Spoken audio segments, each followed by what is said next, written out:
السلام عليكم ورحمة الله. ازيكم يا جماعة؟ عاملين ايه؟ يا رب تكونوا بخير. النهاردة هنعمل مع بعض وصفة هايلة جدا لشد البشرة وتصفية البشرة من الرؤوس السوداء، من الأنف، وكمان بتشد بشرتك وبتديكي لمعان وتبييض ونقاء كده للبشرة. ولو عندك تجاعيد من الماسك ده بإذن الله لو داومت عليه مرة كل أسبوع التجاعيد اللي عندك بتروح.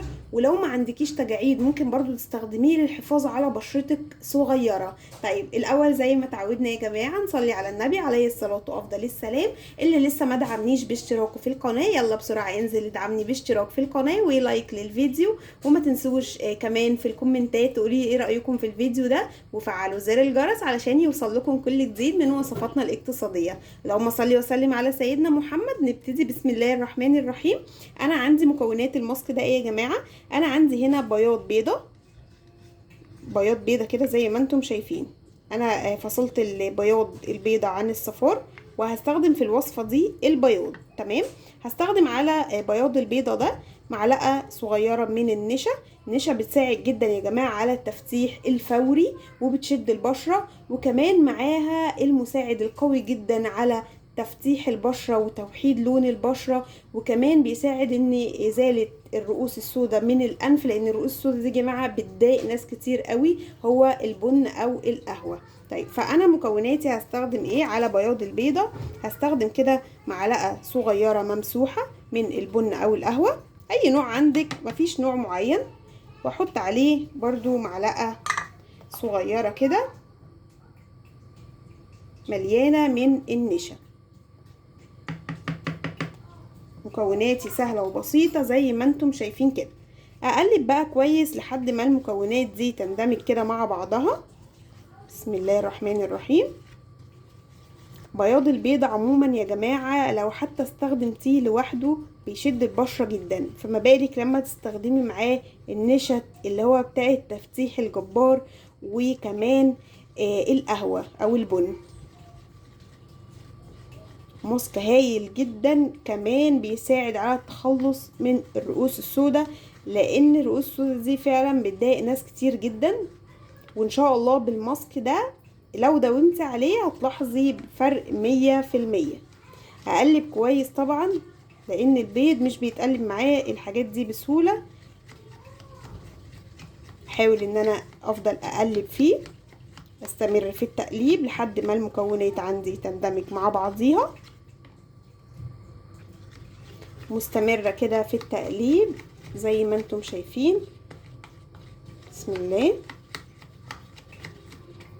ابتدت عندي كده المكونات تندمج مع بعضيها. حاول بقدر الامكان ان انا برضو ادوب النشا والقهوة لان فيها لسه تكتلات، وبكده يكون الماسك خلاص جاهز عندي. احاول بس ان انا اشيل كده الزوايد اللي في الجناب. اقلب مرة تانية. الماسك كده بقى جاهز عندي لاستخدام. الماسك ده بقى يا جماعة خطوات مهمة لو مشيتي عليها مظبوط هيعمل معاكي نتيجة فعالة جدا. بصوا بقى يا جماعة، انا دلوقتي خلاص جهزت الماسك بتاعي من بياض بيضة، معلقة صغيرة من القهوة او البن اي نوع مش مشكلة، ومعلقة برضو صغيرة من النشا. دوبتهم مع بعض لحد ما بقى عندي الماسك اللي انتوا شايفينه ده. هو بيبقى خفيف كده زي ما انتم شايفين. عندي بقى فرشة او ما عنديش فرشة ببتدي اعمل ازاي. باخد كده هجيب عندي بقى كده الماسك زي ما انتم شايفين. هجيب يعتبر مثلا لو دي بشرتي، لو عندك فرشة هتسهل عليكي كتير. طيب انا مش عندي فرشة او مش متاح حاليا، هعمل ايه؟ هاخد كده بايدي او بالمعلقة حتى تحتيه طبق الماسك علشان ما يقعش منك اي حاجة، انه ماسك خفيف لكنه هيمسك برضو في بشرتك زي ما انتم شايفين كده. بصوا يا جماعة نمشي بالخطوات دي مظبوط عشان توصلي لنتيجة فعالة.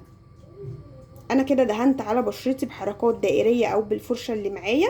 هبتدي ان انا اجيب منزل عادي اللي هو اللي احنا بنستخدمه، وابتدي ان انا احط على بشرتي بالراحة، ما سيبش طبعا اي فراغات في النص. حاول ان انا احطه على البشرة بالراحة في المكان اللي انا دهنت فيه الماسك ده زي ما انتم شايفين كده. بصوا كده مفيش اي فراغات ازاي، زي ما انتم شايفين. وابتدي اعمل ايه بالفرشة مرة تانية على نفس الحتة اللي انا دهنت فيها في المنديل من فوق، ارجع ازود كده وبس كده. بسيبه بقى حوالي تقريبا ربع ساعة او لحد ما ينشف على بشرتك. يعني وقت ما تحسي ان الماسك نشف على البشرة فتبتدي ان انتي تشيليه من تحت. يعني يعتبر مثلا دي بشرتك من تحت، بتشيلي كده من تحت لفوق اول ما تبتدي تنشف معاكي. طيب جه ربع ساعه ولسه مثلا حاسه ان هي لسه في سقعه كده او ما نشفش معاه او ما مسكش على وشي، لا سيبيه يعني معاكي من ربع لنص ساعه ان شاء الله وهتلاقيه مسك. يعني عموما بياض البيض بيمسك في البشره بسهوله.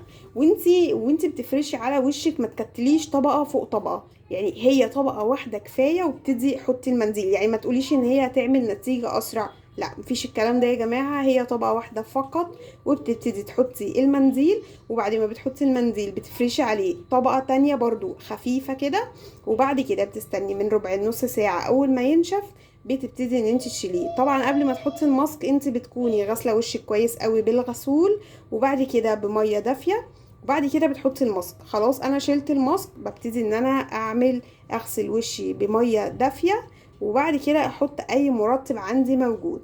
تمام. خطوة الترطيب دي يا جماعة مهمة جدا جدا جدا. الماسك ده بيتعمل قد ايه؟ بيتعمل مرة كل اسبوع وان شاء الله بتلاحظي الفرق. بيشد البشرة وبيصفيها، بيخليها ان شاء الله لمعة كده ونقية وبيضة معاكي. ولو عندك رؤوس سودا في الانف ومضايقاكي تابعي الماسك ده وان شاء الله بتلاقي نتيجة هايلة جدا. كل اسبوع اعمليه هتحسي بفرق وحقيقي يعني هتداومي عليه.